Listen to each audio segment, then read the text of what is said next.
Quand Vladimir Poutine a envahi l'Ukraine, il pensait disposer de tout son temps pour réussir. Bien sûr, la Russie n'en aurait pas besoin.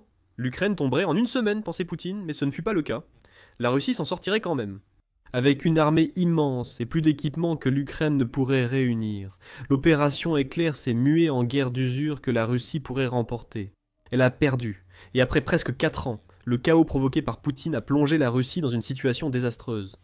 Poutine manque de temps s'il veut gagner en Ukraine, alors que la stratégie russe s'effondre autour de lui. C'est ce qu'affirme Nigel Gould Davis, qui s'est récemment entretenu avec Dominique Prezel, où les deux ont discuté d'un article récent écrit par Davis. Cet article suggère que le temps n'est plus du côté de Poutine en raison de 3 problèmes clés. Tous ces éléments se sont combinés pour forcer Poutine à accélérer la stratégie russe, au point où son pays est désormais en danger. Davis, chercheur principal à l'Institut international d'études stratégiques et ancien ambassadeur britannique en Biélorussie, souligne que la pression temporelle russe ne résulte pas seulement de la stratégie de Poutine ou de la défense de l'Ukraine. D'autres acteurs ont dicté le déroulement de la guerre en Ukraine, et ces autres acteurs contribuent à placer la Russie dans la situation dans laquelle elle se trouve. Davis invite à remonter jusqu'en mars 2022. À ce stade, il était évident que Poutine avait échoué à capturer l'Ukraine. L'invasion lancée fin février devait être terminée en mars. Selon Business Insider, en mars 2022, Poutine et ses conseillers croyaient que la Russie occuperait l'Ukraine en 2 jours. Faute de cela, des acteurs extérieurs ont pu s'impliquer dans le conflit. Il est devenu évident à partir de ce moment-là que la guerre serait décidée autant que toute autre chose. Cela dépend des ressources de l'Ukraine et de la Russie, ainsi que de la volonté et capacité des autres États à soutenir l'effort de guerre. Davis le dit après elle. L'Occident collectif a été le premier à intervenir. Depuis le 24 janvier 2022, les États-Unis et l'Europe ont promis ou fourni 39 215 milliards d'euros, environ 450 milliards de dollars, à l'Ukraine. Selon le suivi du financement de l'Ukraine par l'Institut de Kiel. Il faut noter que ces chiffres n'incluent pas le Royaume-Uni, le Canada, le Japon et d'autres pays, qui ont aussi envoyé collectivement des milliards à l'Ukraine. Le soutien n'a pas manqué pour l'Ukraine, et ce soutien a joué un rôle énorme pour faire en sorte que le conflit dure aussi longtemps. L'échec initial de la Russie à prendre l'Ukraine a soulevé des doutes sur la durée et l'ampleur du soutien occidental à l'Ukraine. Davis le souligne. Nous avons la réponse, le soutien continue. Avec la guerre qui dure aussi longtemps, la Russie a alors été forcée de faire appel à ses propres soutiens extérieurs. La Chine, la Corée du Nord et l'Iran ont tous aidé la Russie. La Corée du Nord et l'Iran ont livré des armes, des obus aux drones. La Chine soutient discrètement, en vendant des composants à double usage et achetant beaucoup de pétrole russe. Ce que ces nations apportent à la Russie importe moins que sa dépendance à des soutiens extérieurs pour poursuivre la guerre. C'est cela qui a vraiment nui à la stratégie à long terme de la Russie. Si on encadre la dynamique de la guerre en termes de volonté et capacité des autres pays à contribuer, Davis l'explique après elle. Je pense que cela permet de mieux comprendre certains développements importants qui ont eu lieu au cours des derniers mois, dont presque tous sont préjudiciables aux perspectives à long terme de la Russie. 3 développements placent la Russie sur une trajectoire en Ukraine. Le premier pourrait être le plus dévastateur. Poutine n'a pas su profiter de l'arrivée de Donald Trump à la présidence américaine. C'était une belle opportunité, dit Davis, et Poutine avait passé 2023 à attendre Trump. C'est évident après les nombreux événements survenus depuis le retour de Trump à la Maison-Blanche, en 2025. Davis affirme que Trump considérait la guerre en Ukraine, surtout selon la perspective russe. Son arrivée au pouvoir a suscité une grande peur en Occident, pensant que les États-Unis abandonneraient totalement l'Ukraine. Un temps, il a semblé que les manœuvres de Poutine allaient triompher. Début 2025, Trump a eu une réunion tendue à la Maison-Blanche avec Zelensky, provoquant un émoi en Russie. Début mars, les États-Unis ont suspendu le partage de renseignements militaires avec l'Ukraine, ce qui faisait suite à une suspension de l'aide militaire. Les deux seraient repris peu de temps après. Quand Donald Trump a accusé Volodymyr Zelensky et l'Ukraine d'avoir déclenché la guerre avec la Russie en avril, il était clair pour tous que Vladimir Poutine le soutenait. Les États-Unis finiront par se retirer d'Ukraine. Et sans ce soutien majeur, la chute de l'Ukraine aurait pu avoir lieu plus tôt. Cependant, Vladimir Poutine semblait tellement sûr d'avoir Donald Trump de son côté qu'il a commencé à abuser de sa position alors que nous entrions dans la seconde moitié de 2025. Mais maintenant, nous sommes dans un moment où la théorie de la paix de Donald Trump est passée d'une approche qui exigeait de faire pression sur l'Ukraine pour qu'elle fasse des compromis à une théorie de la paix, basée sur la contrainte et la pression exercée sur la Russie, explique Davis à Preisl. C'était la dernière chose souhaitée par Vladimir Poutine, et certains médias affirment même que Donald Trump lui a tourné le dos. Cable News Network faisait partie de ces médias en juillet dernier, notant que Donald Trump avait commencé à réprimander Vladimir Poutine publiquement. Sans doute par frustration, car Vladimir Poutine se contentait de belles paroles sur un cessez-le-feu ou un traité de paix avec l'Ukraine. Vladimir Poutine avait trop manipulé Donald Trump, rendant le président américain ouvertement hostile à la Russie. Même après la visite de Vladimir Poutine en Alaska pour un sommet avec Donald Trump, leur relation s'est encore détériorée. Depuis, Vladimir Poutine a multiplié les fausses promesses de paix et a de nouveau rompu ses engagements. En octobre, la British Broadcasting Corporation annonçait que Trump pensait que faire pression sur Poutine était la seule solution pour arrêter la guerre. Les nombreuses incitations adressées aux dirigeants russes n'avaient pas provoqué de réaction. Donald Trump a alors menacé la Russie de sanctions et suggéré que les États-Unis pourraient fournir des missiles Tomahawk à l'Ukraine. Davis affirme que Poutine a échoué, qualifiant sa diplomatie d'inflexible et d'incompétente. Il n'a pas profité de l'occasion, ni tenté d'offrir à Donald Trump une excuse pour poursuivre un engagement constructif avec la Russie, selon Davis. Tout cela conduit Donald Trump à être frustré par Poutine, et cette frustration renforce quelque chose que Poutine pensait pouvoir obtenir. Le soutien américain à l'Ukraine, premier volet de la stratégie de Poutine pour prolonger la guerre, a échoué.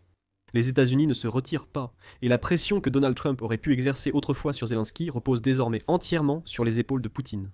La Russie a totalement mal géré le principal acteur extérieur dans la guerre en Ukraine. Cela mène au deuxième point, souligne Davis. Cela accentue la pression sur Poutine pour gagner en Ukraine, sans succès depuis février 2022. C'est une question à peine moins importante que la mauvaise gestion par Poutine de la situation avec Trump. Et cela aura secoué la Russie comme un coup de fusil en plein ventre. Les membres de l'OTAN ont promis d'augmenter fortement leurs dépenses de défense, jusqu'à 5% de leur produit intérieur brut. À noter, avant l'invasion de l'Ukraine par la Russie, l'OTAN recommandait des dépenses de défense de 2%. La majorité des membres de l'organisation dépensaient moins. Selon le Conseil de l'Atlantique, seuls 6 membres de l'OTAN atteignaient l'objectif de 2% en 2021 contre 23 à la mi-2024. Ces membres de l'OTAN prévoient 5% du produit intérieur brut pour la défense, ce qui satisfait Donald Trump. Il reprochait au reste de l'OTAN de trop compter sur les États-Unis et de ne pas payer sa part. Lors de son premier mandat, Vladimir Poutine aurait vu ces plaintes comme un moyen d'éloigner Donald Trump et les États-Unis de leur allié de l'OTAN. Au lieu de cela, l'OTAN a fini par être essentiellement d'accord avec Donald Trump, tout en reconnaissant la menace croissante que représente la Russie. Les membres du groupe dépenseront plus que jamais, ce qui est très mauvais pour Vladimir Poutine. Les membres européens de l'OTAN vont non seulement augmenter leurs dépenses de défense, mais disposent aussi de plus de ressources que la Russie n'en aura jamais. Les membres européens de l'OTAN ont bien plus de moyens financiers que Vladimir Poutine, même lors des meilleures années russes. L'Europe a un produit intérieur brut collectif qui est 10 fois supérieur à celui de la Russie. Si l'Europe allouait 0,2% de son produit intérieur brut à l'Ukraine, cela comblerait l'écart financier avec la Russie. D'après l'Institut Tony Blair pour le changement global, Davis explique ce que cela implique pour Poutine. Davis affirme qu'une légère hausse du produit intérieur brut pour la défense suffirait à garantir une supériorité écrasante des capacités matérielles des membres européens de l'OTAN. Même si les États membres européens de l'OTAN atteignaient 3% ou 3,5%, c'est quelque chose que la Russie ne pourrait absolument pas égaler. Ce que nous voyons ici n'est pas nécessairement un problème qui a un impact énorme sur la Russie à l'intérieur de l'Ukraine. La stratégie ratée de Poutine en Ukraine a eu des conséquences plus grandes que prévues. L'Europe a pris conscience de la menace russe et a compris que sa supériorité financière la place en position de force. Une lente mais irrésistible vague de capacité de défense pour la propre défense de l'Europe se dirige vers la Russie, affirme Davis. La Russie ne peut opposer à l'OTAN en Europe que sa supériorité nucléaire. L'écart nucléaire reste problématique car il est immense. La France et le Royaume-Uni sont les seuls membres européens de l'OTAN à avoir des ogives nucléaires. L'Association pour le contrôle des armements rapporte qu'ils en détiennent 515 à eux deux. La Russie en a plus de 10 fois plus et pourrait exploiter cet avantage nucléaire pour faire pression. C'est là que les États-Unis reprennent le jeu. Elles rivalisent presque avec la Russie en matière de capacité nucléaire, avec 5225 ogives contre 5580 pour la Russie. Si la Russie menace les membres européens de l'OTAN avec le nucléaire, les États-Unis rappelleront fermement qu'ils possèdent aussi des armes nucléaires. La stratégie de Poutine a finalement renforcé l'Europe. Ajouter l'échec du dirigeant russe a influencé Trump, et deux questions clés émergent. Cela met la pression sur Poutine pour qu'il trouve une issue à la guerre en Ukraine, sauf la paix que tous l'incitent à déclarer. Nous arrivons ainsi au troisième point, souligné par Davis, qui accentue la pression sur Poutine, les tensions internes croissantes en Russie. Le Kremlin souhaite montrer que tout le peuple russe soutient leur président. Malgré la mort de centaines de milliers de soldats en Ukraine, le russe moyen souffre. Les répercussions économiques de l'invasion de l'Ukraine se ressentent désormais dans toute la Russie. Et c'est aussi grave pour Poutine que les problèmes que la Russie a maintenant avec les États-Unis et l'Europe. Regardez à l'intérieur de la Russie les tensions croissantes que cette combinaison de guerres majeures et de sanctions sévères impose à l'économie russe, fait remarquer Davis. Je dirais que nous entrons maintenant dans une période où l'avenir sera clairement pire que le présent ou le passé. À l'heure actuelle, l'économie de la Russie connaît des tensions, des pressions et des distorsions croissantes, et cela suscite des signes silencieux d'inquiétude parmi certaines parties des élites russes. C'est un groupe que Poutine ne veut pas fâcher. Les élites russes pourraient retourner la population contre lui, surtout si elles s'unissent en raison des pertes financières causées par la guerre de Poutine.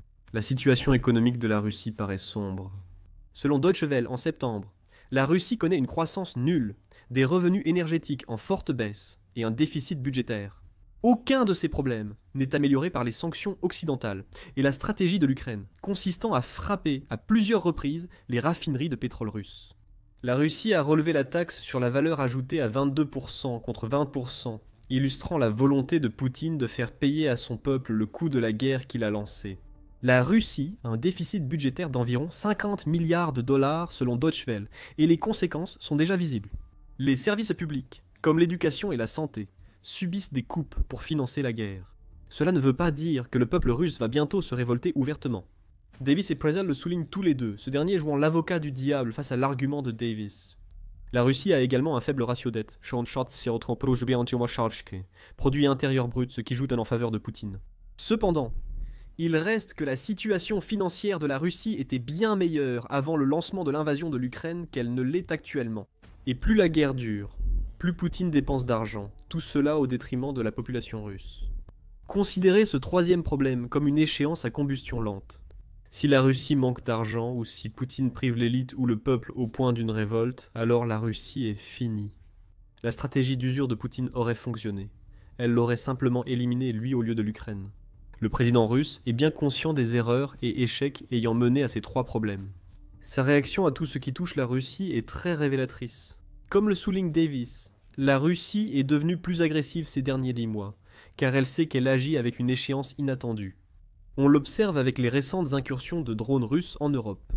Depuis septembre, la Russie mène une campagne constante d'envoi de drones et d'autres moyens aériens sur le territoire des membres européens de l'OTAN. Récemment, des débris de drones russes ont été découverts en Roumanie, selon The Independent du 11 novembre. La Pologne a été la principale victime de la guerre hybride russe, subissant une incursion d'environ 20 drones, début septembre. La Pologne et la Roumanie bâtissent alors de nouvelles défenses face à ces incursions, selon le média. Poutine utilise ces drones pour afficher sa puissance. Il cherche à intimider les membres européens de l'OTAN, en prouvant que les drones russes peuvent les atteindre où qu'ils soient. Au lieu de cela, cette escalade commence à ressembler à de la désespérance du côté russe. En plus de cette escalade, la Russie cible durement les infrastructures énergétiques ukrainiennes à l'approche de l'hiver. Ces attaques ne sont pas nouvelles, comme le souligne Davis, mais elles sont suffisamment puissantes pour commencer à mettre une réelle pression sur l'Ukraine. Le 21 octobre, le Kiev indépendant a indiqué que les frappes sur le secteur énergétique s'intensifiaient alors que l'Ukraine voyait diminuer la possibilité de recevoir des missiles Tomahawk des États-Unis. Poutine pensait sans doute que l'Ukraine ne riposterait pas et lance des vagues de drones et missiles contre l'énergie ukrainienne.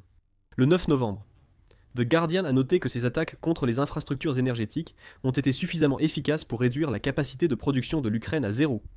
De nombreux citoyens subissent désormais des coupures de courant, allant jusqu'à 16 heures. Alors que Poutine atteint ses objectifs par ses frappes, la raison de leur intensification est aussi claire. La pression temporelle de sa stratégie pousse Poutine à vouloir prouver à l'Occident l'effondrement de l'Ukraine. Cette démonstration de puissance donne à Poutine un levier pour négocier la paix intransigeante qu'il veut. Cependant, comme déjà établi, Trump a tourné le dos à Poutine, renforçant l'Europe et l'Ukraine par des dépenses accrues.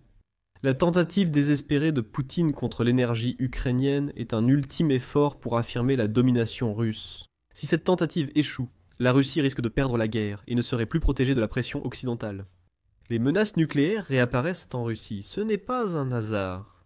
Le 5 novembre, le Kiev indépendant a relayé des déclarations du ministre de la Défense, Andrei Belyousov. Suite à l'annonce de la modernisation de l'arsenal nucléaire américain, Belyousov a réagi. Les États-Unis modernisent rapidement leurs armes offensives stratégiques.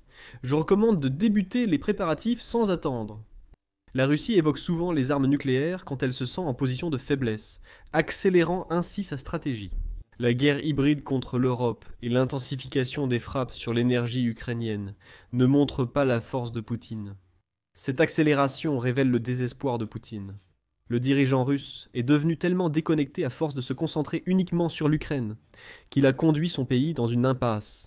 La Russie doit gagner en Ukraine, et elle doit le faire rapidement. Poutine manque de temps, et il y a peut-être peu de choses qu'il puisse faire à ce sujet. Davis remarque que la fenêtre d'opportunité pour la Russie se referme lentement si rien ne change.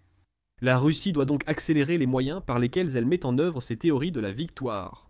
Cela vise à épuiser l'Ukraine matériellement et militairement, et à diviser et intimider l'Occident politiquement. Si la fenêtre se referme brutalement, Poutine est fini. Et qui sait, il pourrait bien finir par être victime d'une malencontreuse chute par cette fenêtre s'il n'arrive pas à atteindre ses objectifs à temps. La pression sur Poutine ne provient pas uniquement des 3 problèmes évoqués par Davis.